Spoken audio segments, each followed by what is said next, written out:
வணக்கம். இன்றைக்கி நம்ம விருந்தோம்பல்ல காலிஃப்ளவர் வறுவல் எப்படி மொறுமொறுப்பாக மசாலா உதிராமல் செய்யலான்னு பார்க்கலாம்.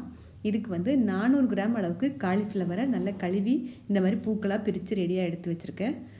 இப்போ அந்த காலிஃப்ளவர் போதுமான அளவுக்கு அந்த காலிஃப்ளவர் ஃபுல்லாக மூழ்கிற அளவுக்கு நல்லா தளன்னு கொதிக்கிற சுடு தண்ணி சேர்த்துக்கோங்க. நல்லா போதுமான அளவுக்கு சேர்த்துக்கோங்க. இப்போ அது கூட ஒரு 1/4 டீஸ்பூன் மஞ்சள் தூள், அப்புறம் உப்பு, இது ரெண்டும் சேர்த்து நல்லா காலிஃப்ளவர் முதல்ல பிளான்ச் பண்ணி எடுக்க போகிறோம். நல்லா கலந்து விட்டுட்டு ஒரு 5 நிமிஷம் இந்த சுடு தண்ணியில் இருக்கட்டும். அதுக்கு மேலே வைக்க வேண்டாம், 5 நிமிஷம் போதும். நல்லா எல்லா பக்கமும் நல்லா மிக்ஸ் பண்ணியாச்சு. இப்போ நம்ம இந்த அதில் இருக்க பூச்சிகள் இதெல்லாம் இது பண்ணுறதுக்காக இந்த சுடு தண்ணி ஊற்றி இப்போ 5 நிமிஷத்துக்கு அப்புறம் தண்ணியை ஃபுல்லாக வடிகட்டிட்டு திரும்பவும் ஒரு தடவை நல்லா குளிர்ந்த தண்ணியில் நல்லா கழுவி தண்ணியை ஃபுல்லாக வடிகட்டிக்கோங்க. தண்ணி எக்ஸ்ட்ரா தண்ணியே இல்லாத மாதிரி பார்த்துக்கோங்க. தண்ணி ஃபுல்லாக வடிஞ்சிடணும். இப்போ 1 டேபிள் ஸ்பூன் அளவுக்கு இஞ்சி பூண்டு விழுது, நான் இன்றைக்கி ஃப்ரெஷ்ஷாக அரைச்சிருக்க இஞ்சி பூண்டு விழுது சேர்க்குறேன். அதுதான் நல்லா வாசமாக இருக்கும். அது கூட 2 டீஸ்பூன் அளவுக்கு மிளகாய்த்தூள். நீங்கள் கொஞ்சம் கலர் வேணும்னா 1 டீஸ்பூன் காஷ்மீரி மிளகாய் தூள் கூட சேர்த்துக்கலாம். இப்போ 1 டீஸ்பூன் அளவுக்கு கரம் மசாலா பொடி. அது கூட 1/2 கப்பு அளவுக்கு கடலை மாவு, 1/2 டேபிள் ஸ்பூன் அளவுக்கு அரிசி மாவு,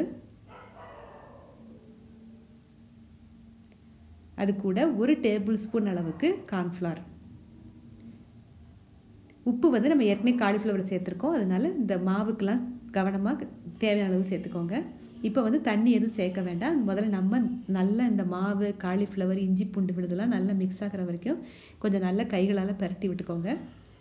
அதுக்கப்புறம் தண்ணி தெளித்து சேர்த்தா போதும். தண்ணி ஊற்ற வேண்டாம். இப்போ நல்லா ஒன்று போல் பரட்டி விடுங்க. இந்த நல்ல மொறுமொறுப்பாக வருது. காலிஃப்ளவர் அதிக நேரம் சுடு தண்ணியில் வைக்க வேண்டாம். 5 நிமிஷம் காலிஃப்ளவர் நான் முதல்ல சொன்ன மாதிரி 5 நிமிஷம் வச்சா போதும். அது மாதிரி தண்ணியை ஒரு தடவை கழுவிட்டு அதுக்கப்புறம் தண்ணியை ஃபுல்லாக வடிகட்டி சேர்த்துக்கோங்க. இப்போ ஒரு 1/4 கப் அளவுக்கு தண்ணியை இந்த மாதிரி தெளித்து தான் சேர்க்கணும், ஊற்றக்கூடாது. பஜ்ஜி மாவு பதத்துக்கு கரைக்கக்கூடாது. தெளித்து நல்லா மிக்ஸ் பண்ணிக்கோங்க. நல்லா அந்த பூவோட அந்த மாவெல்லாம் நல்லா சேரணும்.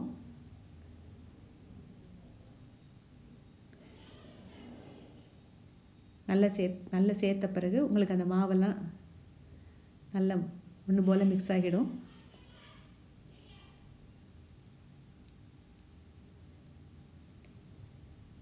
இப்போ நல்லா மிக்ஸ் பண்ணிட்டோம்.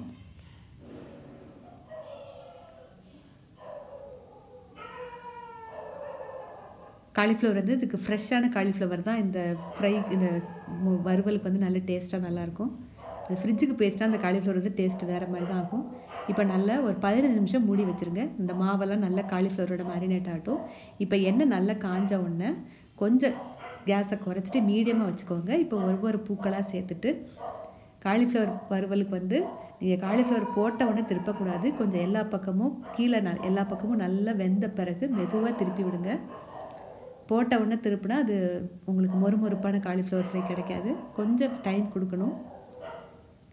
இப்போ மெதுவாக திருப்பி விட்டுட்டு எல்லா பக்கமும் ஒன்று போல் நல்லா ஃப்ரை ஆகணும். திருப்பி விட்ட பிறகு கொஞ்சம் நடுவில் இந்த மாதிரி கிளறி விட்டுக்கிட்டே இருக்கணும். ஒரே பக்கமாக இருக்கக்கூடாது. இந்த பூக்கள் எல்லா பக்கமும் சேமாக ஒன்று போல் ஃப்ரை ஆகணும். இந்த காலிஃப்ளவர் ஃப்ரைக்கு இந்த ஃப்ரெஷ்ஷான இஞ்சி பூண்டு விழுது தான் நல்ல ஃப்ளேவர் கொடுக்கும்.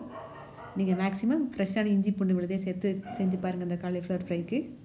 இப்போ பாருங்கள் எல்லா பக்கமும் நல்லா பொன்னிறமாக ஆயிடுச்சு, நல்லா கிறிஸ்பாகிடுச்சு. மீடியம் ஹீட்டில் வச்சுக்கோங்க, ஹை ஃப்ளேம்லேயும் வைக்கக்கூடாது. அதே சமயத்தில் குறைவான ஹீட்லேயும் வச்சுருந்தாலும் காலிஃப்ளவர் ஃப்ரை நல்லா மொறுமொறுப்பாக வராது.